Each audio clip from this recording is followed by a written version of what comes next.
देखिए, अगर आप अपने बॉडी को बनाना चाहते हो और आप महंगे डाइट को एफर्ट नहीं कर सकते, तो अभी मैं आपको एक ऐसे डाइट के बारे में बताऊंगा जिसमें आपको केवल 20 रुपए खर्च आएगी और सबसे हैरानी की बात कि आपको डब्बे से दोगुना प्रोटीन मिलेगा, साथ ही कई तरह के विटामिन और मिनरल्स भी मिलेंगे। और ये चीजें इतना ज्यादा पौष्टिक है कि अगर आप इसे अपने डाइट में ऐड कर लेते हो तो आपकी बॉडी दोगुना स्पीड से बनने लगेगी। लेकिन ध्यान रहे कि आपको इन चीजों को खाने का सही तरीका भी आना चाहिए। तो पहले मैं आपको उन चीजों के बारे में बताऊंगा और अंत में मैं उसे खाने का सही तरीका भी बताऊंगा। लेकिन उससे पहले कुछ इम्पोर्टेंट बातें हैं जो कि आपको जाननी जरूरी है। सबसे पहली बात कि आपका जो सबसे पहला डाइट होने वाला है वो है आपका 3 वक्त का खाना, यानी कि आपका ब्रेकफास्ट, आपका लंच और आपका डिनर। अगर आपका इन तीनों वक्त का खाना सही नहीं है तो आप लाखों रुपए प्रोटीन में क्यों ना बर्बाद कर दें, आपकी बॉडी कभी भी नहीं बनेगी। इसीलिए सबसे पहले आपको अपने तीनों वक्त का खाना खाना है और कभी भी उसे मिस नहीं करना है। दूसरी बात कि अपने खाने में कुछ चीजों का मात्रा बढ़ा दें। सबसे पहली चीज दाल, जो कि आप चावल या फिर रोटी के साथ खाते ही हो, तो आपको करना क्या है कि थोड़ा सा पहले से ज्यादा खाना है। दूसरी चीज कि जितने भी हरी सब्जी हैं उसे ज्यादा से ज्यादा खाएं। और इसके पीछे सबसे बड़ा रीजन ये है कि हरी सब्जियों में फाइबर भरपूर मात्रा में होती है और फाइबर की मदद से ही आपका पेट ठीक तरीके से साफ होता है और आप जो कुछ भी खाते हो उसका कण कण आपके बॉडी में लगती है, आपके मसल्स बनते हैं। तो अब हम लोग उन चीजों के बारे में जानते हैं जो कि सस्ता होने के साथ साथ पौष्टिक भी है और इसमें भरपूर मात्रा में प्रोटीन है। तो हमारी जो सबसे पहली चीज है वो है सोया चंक्स, यानी जिसे हम लोग सोयाबीन कहते हैं। आपको ज्यादा नहीं, केवल 50 ग्राम सोयाबीन लेना है, जो कि आपको केवल और केवल 5 रुपए में मिल जाएगी। और आपको 50 ग्राम सोयाबीन में 16 ग्राम प्रोटीन मिल जाता है,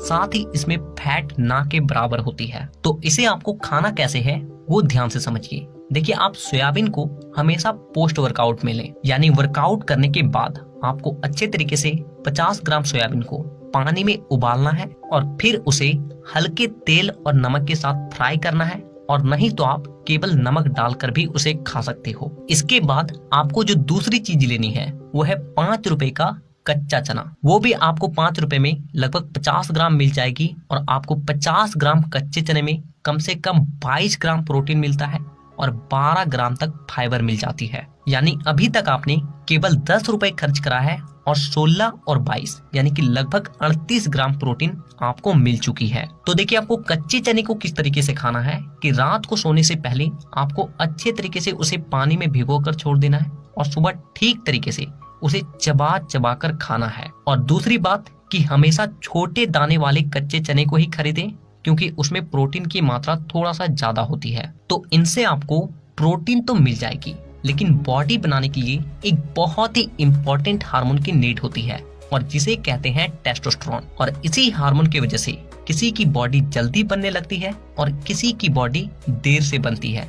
जिसके भी बॉडी में टेस्टोस्टेरोन हाई लेवल का होता है उसकी बॉडी जल्दी बनने लगती है। इसीलिए अगर आप चाह रहे हो कि आप अपने बॉडी को जल्दी बनाओ, आपकी बॉडी में टेस्टोस्टेरोन की मात्रा तेजी से बढ़े, तो आप नेचर मिनिया का टेस्ट अप ले सकते हो। इसकी सबसे खास बात यह है कि ये पूरी तरीके से नेचुरल है और इसे बनाने के लिए कई तरह के आयुर्वेदिक हर्ब्स का इस्तेमाल किया गया है, जैसे कि कौंच हो गया, अश्वगंधा हो गया, जायफल हो गया, सफेद मूसली हो गई, और भी ऐसे बहुत तरह के इंग्रेडिएंट को मिलाया गया है जो कि आपके टेस्टोस्टेरोन को बहुत तेजी से बूस्ट करती है, साथ ही आपके ताकत को बढ़ाता है और आपके मसल टिश्यू को जल्दी से बनने में मदद करती है, जिससे आपकी बॉडी पहले के मुकाबले कई गुना तेजी से बनने लगती है। तो अब हम लोग इसे खाने का सही तरीका भी जान लेते हैं। तो देखिए, आपको इसके 2 कैप्सूल को हर रोज खाना है, खाना खाने के बाद पानी के साथ। तो अगर आप इसे लेना चाहते हो तो इसका बेस्ट बाय लिंक नीचे डिस्क्रिप्शन और पिन कमेंट में मिल जाएगी, वहां से आप इसे आसानी से ऑर्डर कर सकते हो। तो अब आपको जो तीसरी चीज लेनी है वो है 5 रुपए का हरी मूंग, ये भी आपको लगभग 50 ग्राम मिल जाती है और 50 ग्राम हरी मूंग में कम से कम 24 ग्राम प्रोटीन होता है, साथ ही लगभग 12 से 13 ग्राम फाइबर भी होता है। तो आपको हरी मूंग को किस तरीके से खाना है कि जिस तरीके से आपने कच्चे चने को पानी में रात भर भिगोकर छोड़ा, ठीक उसी तरीके से आपको हरी मूंग को भी पानी में भिगोकर छोड़ देना है। लेकिन ध्यान रहे कि आपको इसे खाने से पहले अच्छे तरीके से गर्म पानी में 2 से 3 मिनट तक उबालना है, क्योंकि इसे डाइजेस्ट करना थोड़ा सा मुश्किल होता है। इसीलिए अगर आप इसे उबाल देते हो तो ये आसानी से डाइजेस्ट हो जाती है। तो अभी तक हम लोगों ने केवल 15 रुपए खर्च करे हैं और हमें प्रोटीन मिल चुकी है 62 ग्राम। तो अब आपको जो चौथी चीज लेनी है वो है 5 रुपए का सत्तू।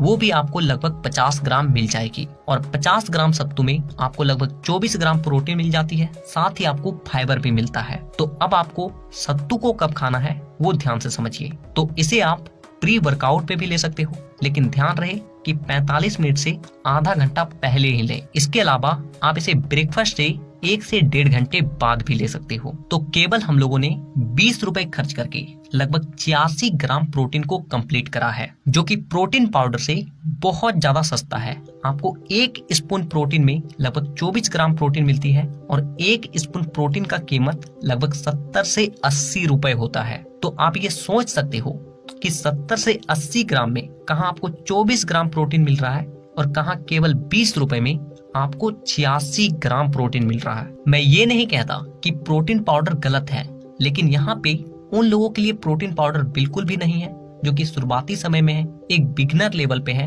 अपने बॉडी को केवल नॉर्मल एक लुक देना चाहते हैं, अपने बॉडी को फिट रखना चाहते हैं। क्योंकि प्रोटीन पाउडर की बात ही अलग होती है। इसमें केवल आपको प्रोटीन ही नहीं मिलता बल्कि बहुत सारी और भी चीजें होती है। लेकिन मैं आपको यही सजेस्ट करूंगा कि अगर आप एक बिगिनर लेवल पे हो, प्रोटीन पाउडर को एफर्ट नहीं कर सकते या फिर आपको एक नॉर्मल फिजिक्स चाहिए, तो आप बेकार प्रोटीन पाउडर में पैसे को बर्बाद मत कीजिए और इन सब चीजों से अपने प्रोटीन इनटेक को पूरा कीजिए।